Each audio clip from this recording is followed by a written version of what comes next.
Welcome to Tropic Topics. We are talking about Tropical Storm Brett as well as newly formed Tropical Depression 4. If it gets a name, it would be Cindy, and we'll talk about the reasons for if it gets a name because it's quite possible that it never does get a name. No matter where you're watching us from, if you leave a comment in the comment section, we will try to answer those questions. We'll get to those at the end. I'll try to go over as many as possible.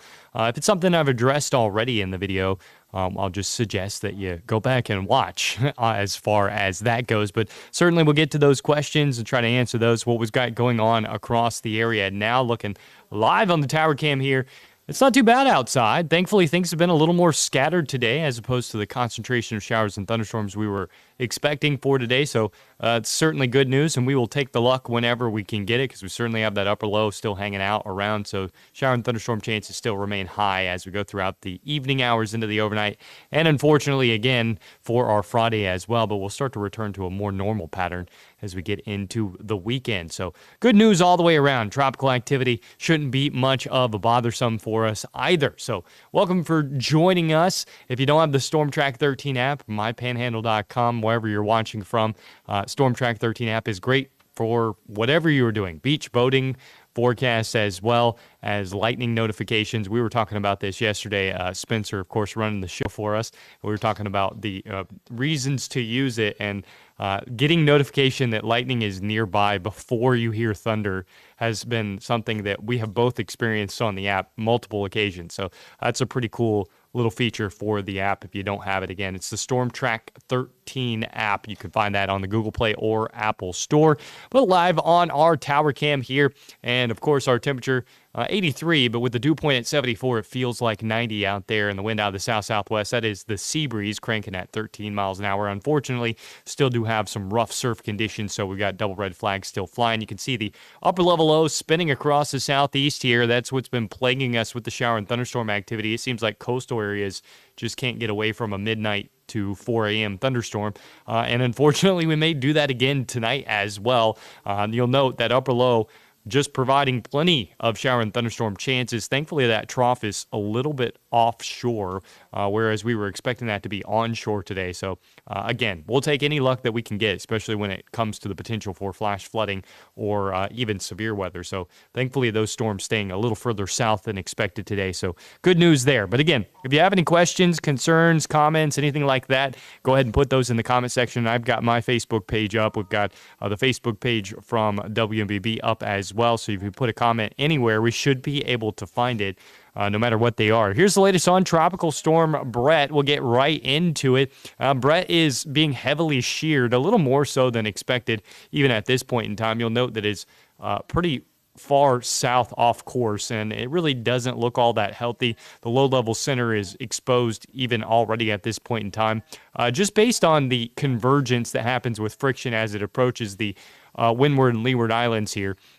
The Lesser Antilles, you typically get strengthening just based off of that ability to converge thanks to the friction of the islands. However, this storm really just doesn't look all that healthy. So I'm kind of doubtful that we're going to see an update at 70 mile per hour or close to a Category 1 hurricane. I think this is more likely to come in either steady at 65 or even downgrade down to about 60. But regardless, at some point in time this weekend, probably during the day on Saturday, we're going to see this dissipate in the Central Caribbean as shear is really going to take hold of it. And you'll note that all of the hurricane models, which are the spaghetti models we show here, it's often referred to as spaghetti models, but each one of these lines is an individual model, and they are 20-kilometer models, meaning that they only have a 20-kilometer resolution outside of where the storm emphasis is. That's why you can get some crazy solutions out of these hurricane models and these spaghetti models, because they really aren't taking the outside surrounding environment outside of the storm itself. So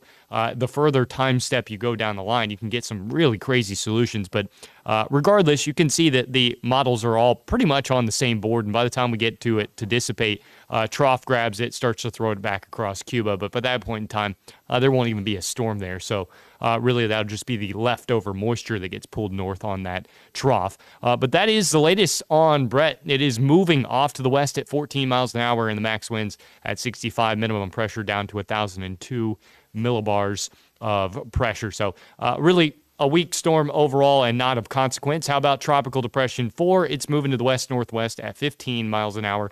Minimum pressure down to 1,007, and the max winds, a very minimum depression at 35 miles per hour. And you can see it is a small storm and not all that healthy either, but it does have enough convection around a low-level center to call it a depression. It, too, is being battling shear, and you can see the forecast for it as well. Really not of consequence to anyone. It may get close to the greater Antilles there toward Puerto Rico, so certainly need to be watching that. But you'll note that it's never really expected to strengthen all that much. It's got about 40 hours here or so of relatively favorable conditions. Wouldn't call them favorable, but relatively favorable condition. And for those wondering, this is unusual to have activity in the main development region out into the Atlantic this time of year. Typically, trade winds just keep things from being able to do anything. And trade winds are playing a role here. That's why we got the shear and why these things don't look all that healthy. It's because it's June.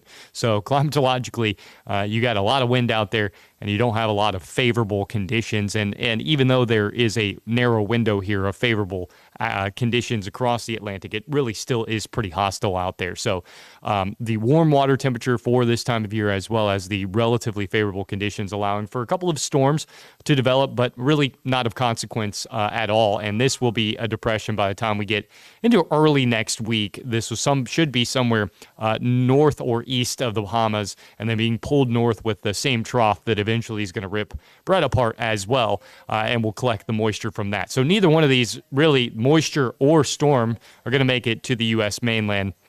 So good news on the tropical front there. As we look at our precipitable water, I like looking at this. So this is our wind field and precipitable water, and you can see the two circulations there, the one little notch. This is by Saturday at 4 o'clock in the afternoon. So by this point in time, Brett has already been mostly sheared apart. There's a couple little swirls off to the south there. That's just geographical features causing eddies to do that. Sometimes those little eddies can get pulled north, and this is when we get these crazy GFS solutions, is whenever those little eddies get pulled off to the north and they spin up into some tropical entity 300 hours out on the GFS model. But certainly not going to be the case this time around. There's a pretty big area of moisture around Tropical Depression 4 back there that's going to help to fight off some of the shear and dry air off to its north, but only momentarily, because as we go into the future, you can see that too gets sheared apart, and it just becomes a little notch as that moisture gets pulled apart by the trough. And then we look back across the rest of the main development region,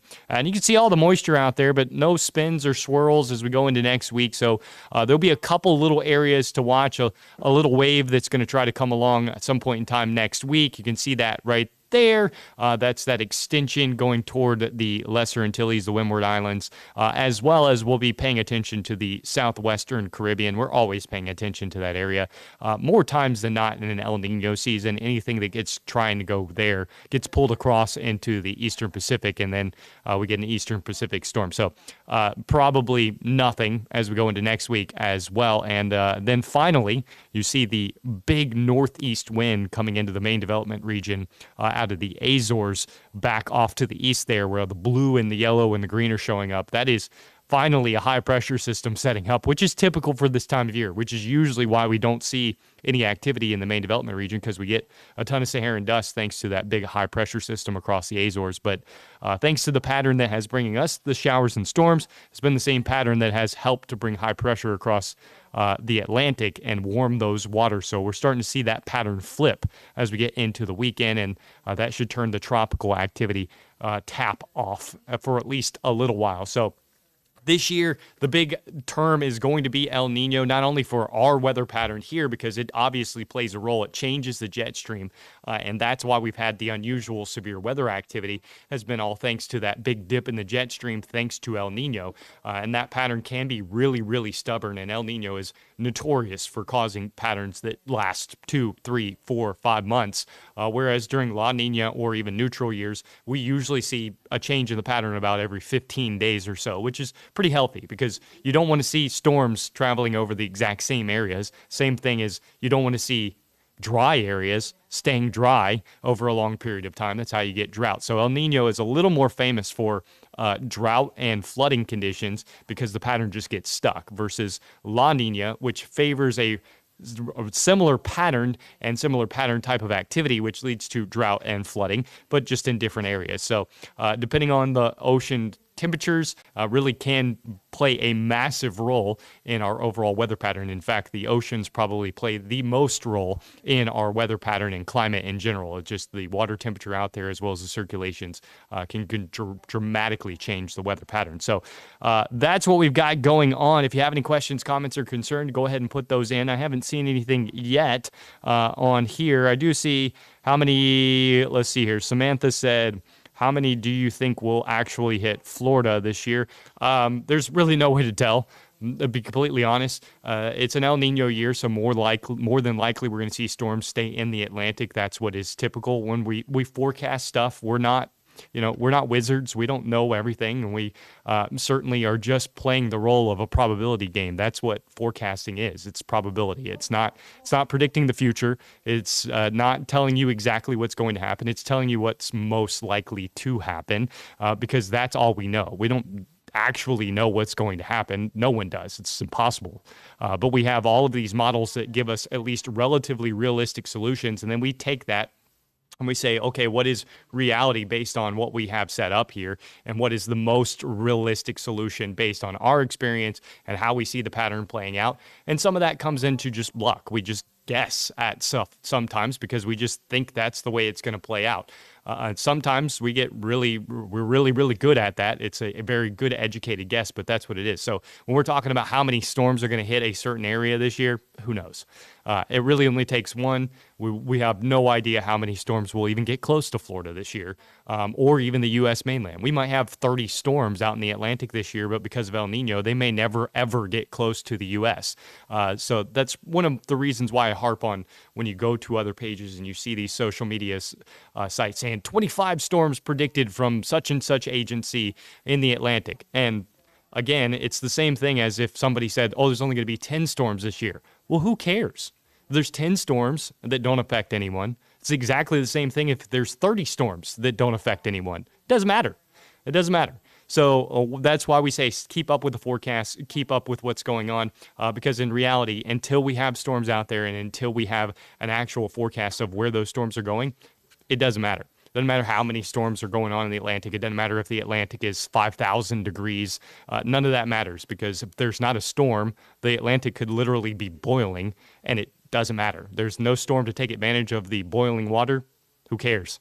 So again, it's all relative based on all of that. Those things are just there to get your attention because we're all playing an attention game. So they're trying to push out information to get your attention. Same thing that we're doing. I'm just trying to do it in a more realistic fashion. So I'm trying to give you something that's closer to the truth as opposed to somebody who's going to tell you portions of things that are hyped up that may actually be true, but they're not going to tell you why you don't need to worry about it. They're just going to say, worry about this. And that's what we're trying to dispel whenever we talk about other pages or anything like that. And we don't really ever talk about any other pages. I'm just trying to dispel rumors. So anyways, that looks good as far as that was a good question there. Let's see. What else do we have here? Sam, you're welcome, Samantha. See, I'm watching all of your comments. And yeah, as Rick is right, it only takes one storm. It doesn't matter if there's 30 storms out there. We found that out in 2018.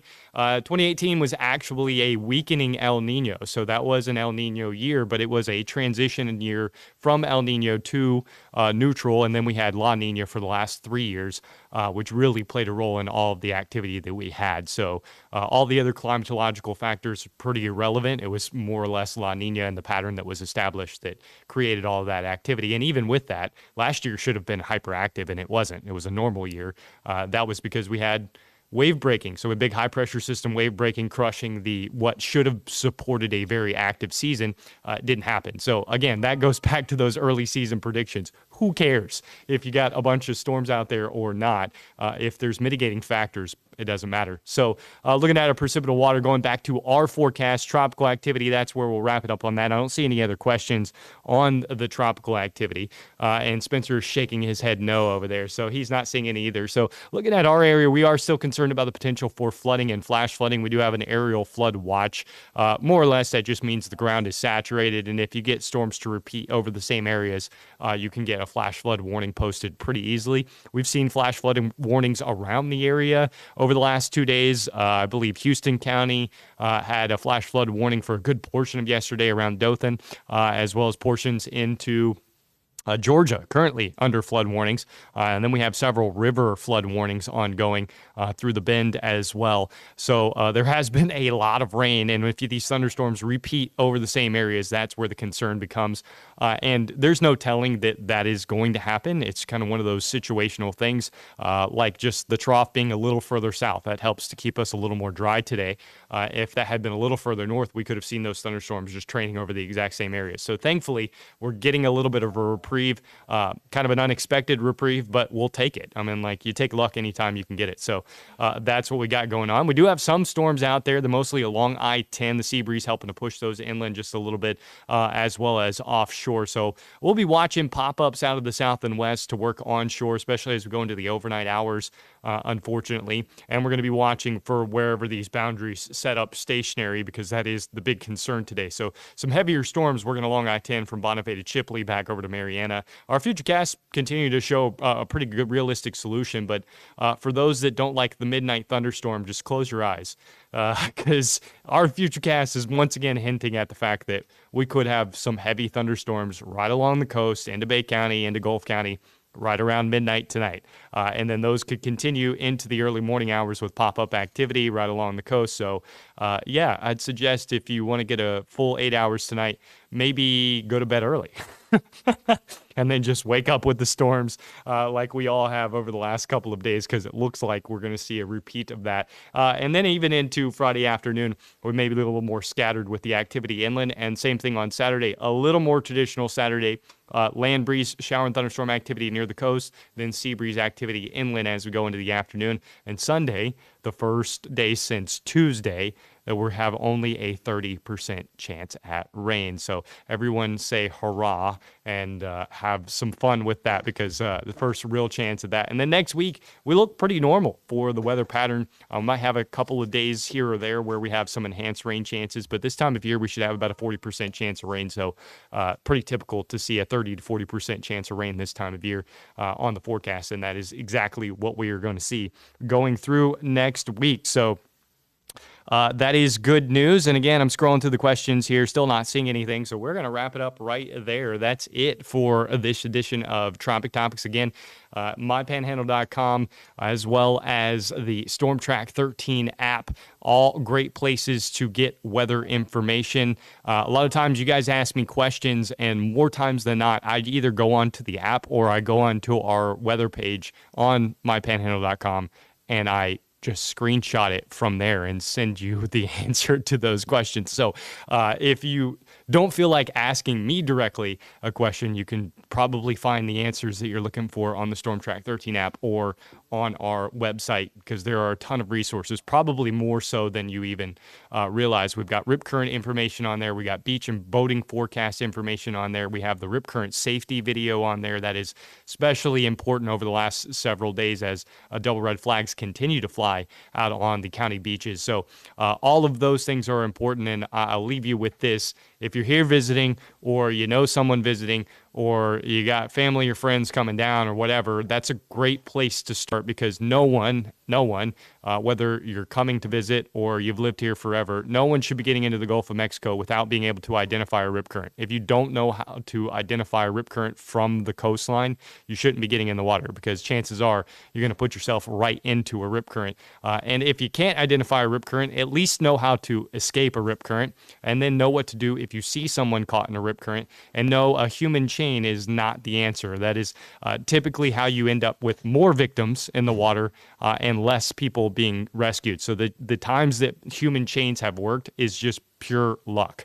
That is it. It really is a dangerous situation. You're just putting more people into a rip current situation that have to eventually be pulled out. So that is not the answer. If you see someone caught in a rip current, call 911. Make sure that if there's a flotation device around, that you try to get that flotation device to that person in the rip current from the shoreline. Don't go in the water after them. If there's a surfer nearby with a surfboard that can go out there, swim out there and get that person, that's a great resource. If there's a jet ski around and you can flag the jet ski to go get somebody, that's a great resource as well. Or you just got to wait on fire rescue to show up to be able to swim out there and get them. Or the best option of all, swim near a lifeguard, and the lifeguard will be able to see the person caught in the rip current, go out and rescue them. Or you can go find a lifeguard if you're near one of the lifeguard stands and notify them that somebody has been caught in a rip current. Those are the best resources and best solutions to if you see someone caught in a rip current. So yeah, all of that resource is available on our website. Please make use of that. It'll make everybody's job a little bit easier. So until next time, hopefully it'll be a while before we jump back on here talking about the tropics again. It is early after all, just June. Typically we don't start seeing main development region stuff until the end of July, going into August. That's typically when we start to see the MDR heat up. So unusual for this time of year, but thankfully not an issue for anybody across the U.S. mainland.